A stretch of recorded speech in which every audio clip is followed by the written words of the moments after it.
auditeurs, bonjour. Merci d'être avec nous pour cet entretien. Nous vous l'annoncions, nous avons le plaisir de recevoir le ministre d'État, Monsieur Manuel Valls, chargé des Outre-mer. Monsieur Valls, bonjour. Bonjour. Merci d'avoir accepté cette invitation. Bien sûr, nous sommes au milieu de votre séjour, de votre séjour ici au pays. Vous avez donc commencé le séjour par, bien sûr, les protocoles, mais vous avez surtout été voir les gendarmes, particulièrement en début de cette visite. Est-ce que c'est très important pour vous d'aller à leur rencontre?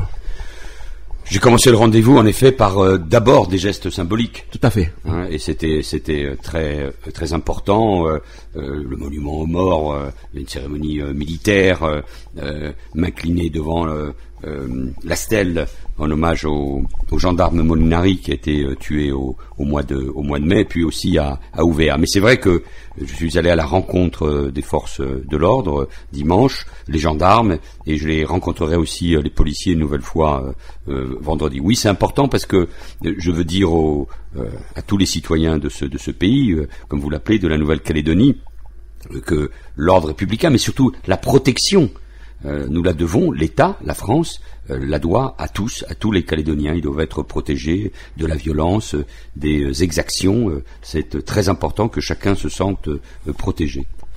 Dès les premiers jours, on a bien vu que vous êtes parti à la rencontre des populations et vous avez visité les différentes infrastructures. Il y a les écoles, les entreprises, les routes. Vous avez fait l'ensemble du pays. Donc nous sommes mercredi. De samedi jusqu'à aujourd'hui, vous avez constaté ce qui s'est passé dans le pays. Donc qu'est-ce que vous dites aujourd'hui? J'ai des sentiments différents, peut-être contradictoires. Il y a eu un choc le 13 mai. Il y a un avant et un après. Et j'ai constaté la peur ressentie par beaucoup de monde, les violences, bien sûr, à l'égard des personnes, des bâtiments publics, écoles, collèges brûlés, les centres commerciaux qui ont été dévastés, notamment dans le Grand Nouméa. Et j'ai pu donc constater la détresse, notamment des commerçants et des acteurs économiques. Et de l'autre côté, je constate aussi qu'il y a une attente forte, de l'espoir. Les gens disent il faut retrouver le chemin du dialogue, de l'unité, du consensus, parce que sinon, que deviendra la Nouvelle-Calédonie? Je rencontrais hier une quarantaine de jeunes, de toutes les couleurs, de toutes les opinions politiques, de toutes les conditions sociales, et ils s'interrogeaient. Ce sont tous des Calédoniens. Que va devenir la Nouvelle-Calédonie dans quelques années? Quel est l'avenir? Et donc, avec ces sentiments, à la fois de crainte, de peur même, marqués par la violence, par le racisme aussi, par la confrontation, il y a aussi, je pense, une voie d'apaisement. Vous l'avez déjà dit, donc, au cours de ces dernières interventions, l'État va continuer à aider la Nouvelle-Calédonie.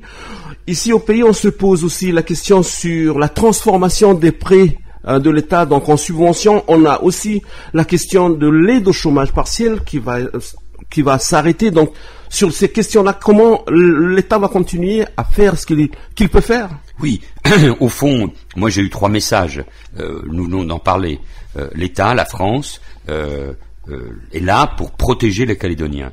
Ensuite, nous devons relever l'économie. L'économie est à terre.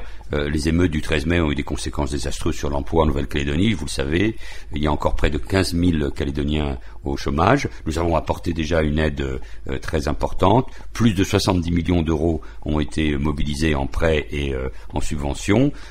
Donc nous avons décidé, en accord avec le gouvernement de la Nouvelle-Calédonie, de prolonger le chômage partiel jusqu'au 30 juin. C'est important, ça doit rassurer. Mais surtout, il faut que l'économie reprenne. C'est pourquoi, et je rencontrerai d'ailleurs tous les maires de la Nouvelle-Calédonie ce midi pour une réunion de travail, les 200 millions d'euros qui vont être mobilisés pour reconstruire les bâtiments publics, c'est aussi une manière d'aider le secteur du bâtiment et des travaux publics, et donc l'emploi reprendre. Il faut que l'activité reprenne le plus vite possible. On ne peut pas vivre qu'avec du chômage partiel. Donc nous serons là, et c'est vrai aussi, nous en reparlerons peut-être, pour soutenir, là il faut plus de temps de réflexion et de travail la filière nickel. Et puis je suis venu ici, évidemment, pour ouvrir les négociations politiques. Nous y reviendrons dans un instant sur ces négociations politiques, mais on se posait aussi la question sur les prêts. Est-ce que ça va être transformé prochainement en subvention? Qu'est-ce qu'on peut dire aujourd'hui? Alors nous sommes en train de travailler, par exemple, les ressources apportées par le prêt garanti par l'État, 1 milliard d'euros. C'est un prêt de l'AFD, l'Association française du développement pour le développement, garanti par l'État, qui a été rendu possible enfin par l'adoption de la loi de finances du budget de l'État pour 2025, permettront de financer ces mesures de chômage partiel. Nous sommes dans une discussion. Je suis bien conscient que donner des prêts pour rembourser les prêts, ça peut représenter un problème. Donc nous sommes en train de discuter avec le gouvernement de la Nouvelle-Calédonie, qui lui-même a réuni les provinces et les maires pour trouver le meilleur moyen d'aider les collectivités qui aujourd'hui connaissent, parce qu'il y a une crise des recettes et parce qu'il y a beaucoup de dépenses à faire, nous sommes bien conscients qu'il faut les aider. Donc j'en parlerai avec les maires tout à l'heure, qui sont des acteurs essentiels pour moi du pays, pour voir comment on peut les aider plus directement, parce qu'ils font face à des situations extrêmement difficiles. Et à la fin, je ne veux pas que ce soit tous les habitants de la Nouvelle-Calédonie qui soient pénalisés parce que le gouvernement, les provinces, les maires devraient prendre des décisions très difficiles sur le plan des aides sociales ou du soutien aux familles. Et vous vous êtes donc déplacé aussi dans les différentes communes. Il faut se souvenir que lorsque vous êtes arrivé, les premières rencontres ou les premiers déplacements, donc outre les forces de l'ordre, on en avait parlé il y a un instant, mais aussi le monde agricole, mais également la visite d'un site photovoltaïque. Est-ce qu'il y a une signification particulière pour vous, Monsieur Valls? Oui, parce que je pense qu'il faut, au-delà de l'aide et de l'urgence que nous apportons pour redresser l'économie, mon message est un message de soutien à l'idée qu'il faut transformer l'économie de la Nouvelle-Calédonie et qu'il faut vraiment, je me rappelle en avoir déjà parlé quand j'étais venu comme Premier ministre en 2016, donc j'ai l'impression de répéter, mais quelque chose qui est évident. Mais face à la crise, cette évidence, elle s'impose plus que jamais. Donc on a besoin d'une agriculture dynamique. Il y a 40 ans, l'autonomie alimentaire existait ici en Nouvelle-Calédonie. Ça n'est plus le cas. Donc il faut soutenir en effet des filières. Je pense par exemple à celle de la pêche à la crevette. Mais hier j'étais au lycée agricole Michel Rocard et je voyais des jeunes qui se préparent à rentrer dans le monde économique et agricole de demain.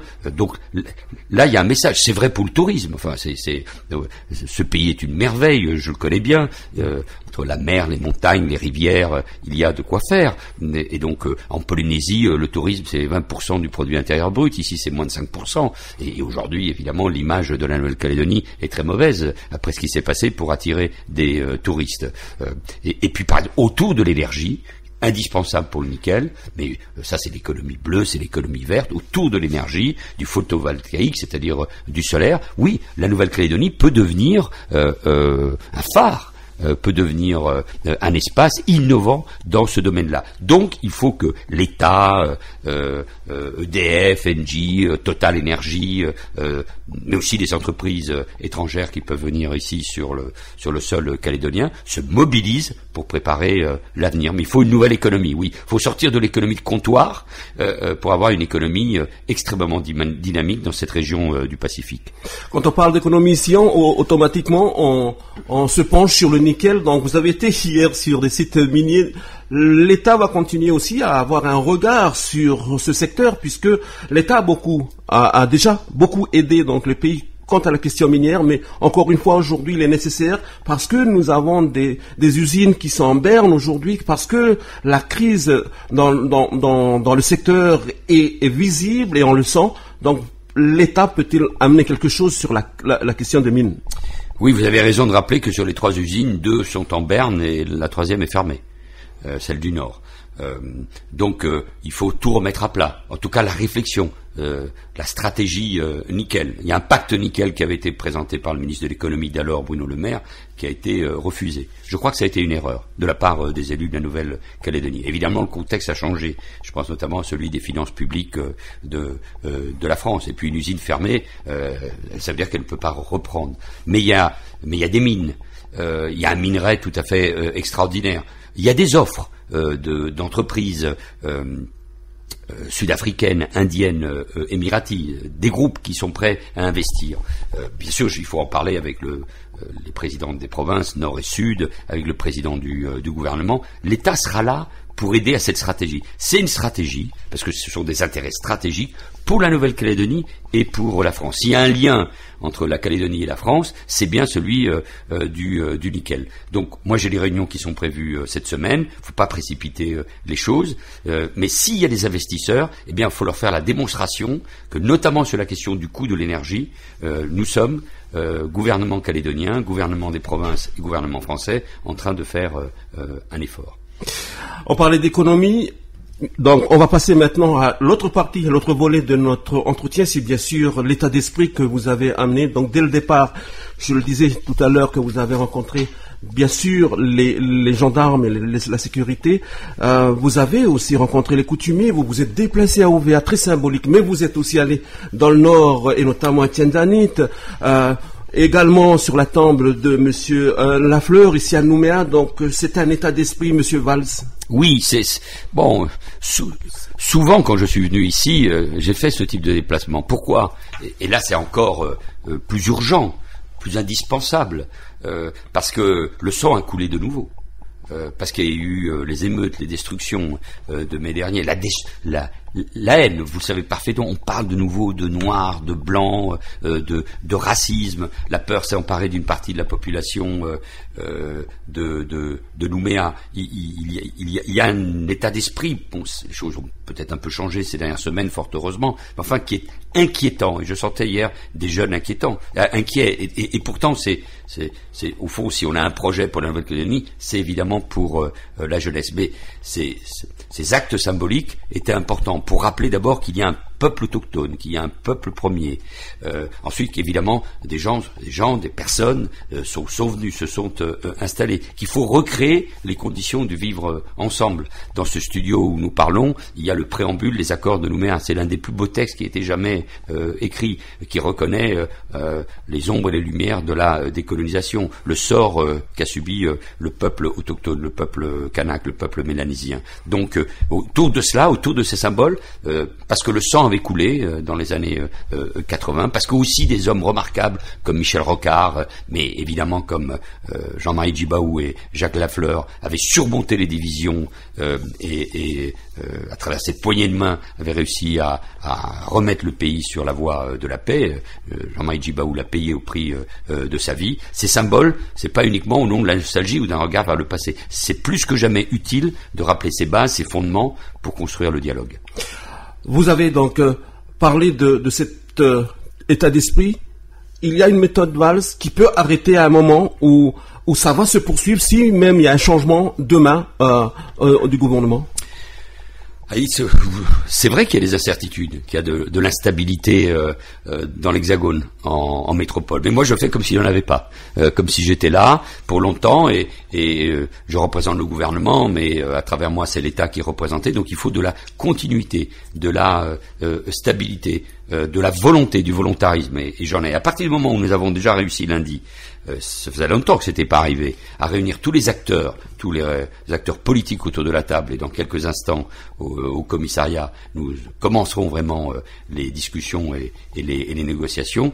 Je me dis voilà, on a réussi une première étape, mais le plus dur commence, c'est-à-dire réaliser un accord et un compromis et même un consensus. On va peut-être pas revenir sur ce qui s'est passé ces derniers jours. Vous avez tout de même été très critiqué par la droite locale et notamment avec certaines sorties que vous avez avec la presse en France. Donc aujourd'hui, vous avez réussi à aller au-devant, à aller vers la réconciliation, plutôt à aller avancer pour que les protagonistes se réunissent. Mais vous savez, moi, ma méthode, puisque vous parliez de méthode Valls, c'est de dire clairement les choses à chaque fois dans le plus grand respect, avec beaucoup d'humilité, parce que moi je repartirai. Je ne vis pas ici, et j'aime la Nouvelle-Calédonie, mais je ne suis pas calédonien.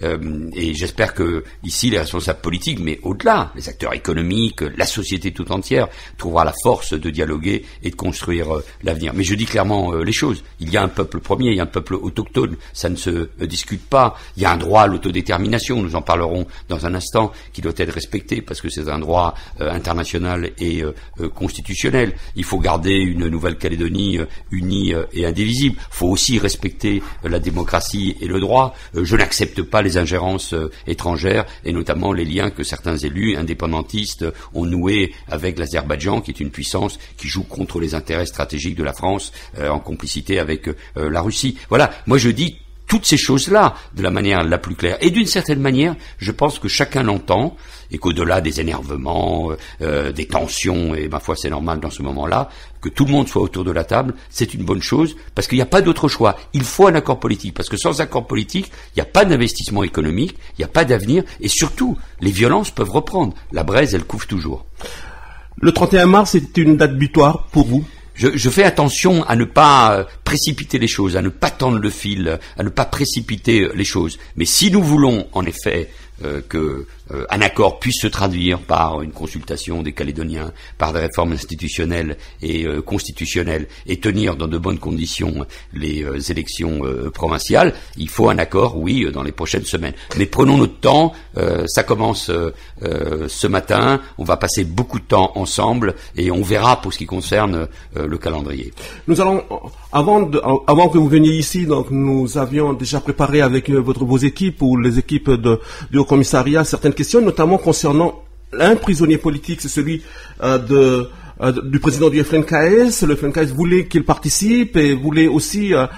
qu'est-ce que vous dites par rapport à ces questions-là? Après, c'est les questions de langage. Vous parlez de prisonniers politiques, moi je parle de détenus. Mais ce que je veux dire, les choses elles doivent être très claires.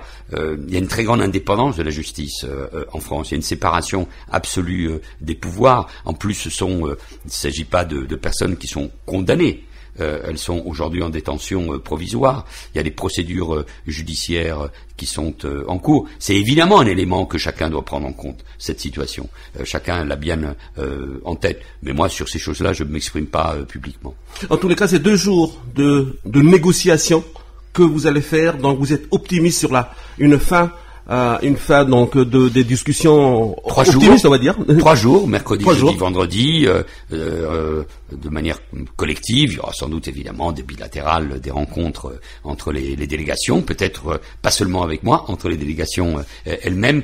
J'espère que nous aurons bien avancé à la fin de mon séjour. S'il faut que je revienne, je reviendrai dans les délais que vous avez rappelés. Mais j'espère qu'on va se comprendre, qu'on va avancer, que chacun va bien, encore une fois, être conscient qu'il faut un accord, parce que sinon, que ceux qui ne seraient pas d'accord ou qui ne voudraient plus être autour de la table, et pour le moment je n'entends pas ça, devront expliquer aux Calédoniens, aux leurs, pourquoi ils sont sortis de la négociation, pourquoi ils ont refusé un accord. Mais nous n'en sommes pas là, et moi j'espère que tout le monde sera à la hauteur de la responsabilité de ce moment historique. C'est l'avenir de la Calédonie, c'est la paix civile, c'est le vivre ensemble qui sont aujourd'hui des immenses défis pour chacun, et je suis conscient, y compris évidemment, de ma propre responsabilité. La question du corps électoral sera aussi... Oui, dès ce matin, nous allons évoquer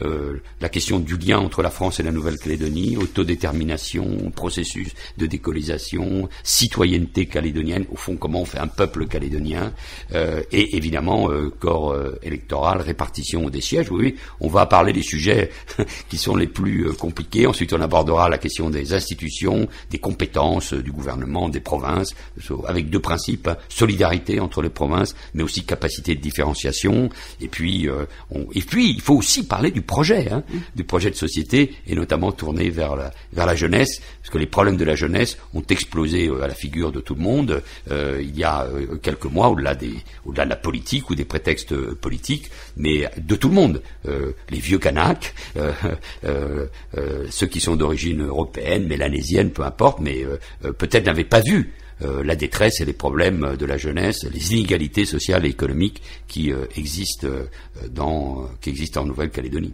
Vous êtes ministre d'État chargé des Outre-mer, donc question pour les Outre-mer, c'est sur la question de la vie chère, c'est très cher, donc vous allez aussi vous y penchez sur les sujets. Oui, il faut avancer. Vous savez, pour moi, il y a eu 3 grandes urgences. La reconstruction de Mayotte, frappée par un cyclone, le dossier de la Nouvelle-Calédonie, nous voulons en parler longuement. Et puis, il y a la question de la vie chère qui, au fond, est un trait d'union, un vrai problème pour l'ensemble des territoires ultramarins. Donc, oui, j'y travaille. Je soutiens des propositions de loi de l'Assemblée et du Sénat. Nous préparons un certain nombre de mesures. Il faut favoriser la concurrence, la production locale, la capacité, c'est vrai pour la Nouvelle-Calédonie comme pour les autres territoires, de rayonner dans son propre espace. Il faut que la Nouvelle-Calédonie soit beaucoup plus active dans cette région pacifique avec l'ensemble des partenaires. Il y a aussi en Nouvelle-Calédonie, par exemple, je pense à toutes les cultures locales liées aux Mélanésiens, aux terres coutumières. Il y a beaucoup de choses à développer aussi dans ce domaine. Donc oui, il faut essayer de faire baisser les coûts. Alors il y a les coûts de transport, il y a l'éloignement, bien évidemment, la continuité territoriale, qui sont des sujets. Il faut que tout le monde joue le jeu, et notamment de grands groupes qui sont utiles, bien sûr, à l'activité économique et à l'emploi, mais qui doivent desserrer les taux pour que la concurrence permette de faire baisser les prix. Monsieur Manuel Valls, merci beaucoup. Merci d'avoir été avec nous ce matin. Merci d'avoir répondu à nos questions et d'avoir eu un clin d'œil sur cette radio qui existe depuis 1985. On vous le disait il y a un instant. Nous sommes donc 40 ans après sa mise en place. Il est de tradition dans cette radio de laisser le dernier mot à l'invité. Et c'est à vous l'honneur de dire le mot le plus important, peut-être avant les discussions, les négociations qui vont se faire aujourd'hui, jusqu'à ce que l'on parvienne à quelque chose. Merci de cette invitation. C'est important pour moi de parler à tous à travers les médias. Et c'est une manière de dire que la Nouvelle-Calédonie aussi a des atouts incroyables. D'abord cette diversité, et cette diversité qui doit être respectée. Si nous voulons que la Nouvelle-Calédonie ait un avenir, elle doit à chaque fois tendre vers l'unité, vers le consensus. Le consensus fait partie de la culture kanak. Donc ce consensus, nous devons le faire vivre. Et c'est ce que je dirais à chacun dans un instant en quittant ce studio. Merci beaucoup. Merci à vous.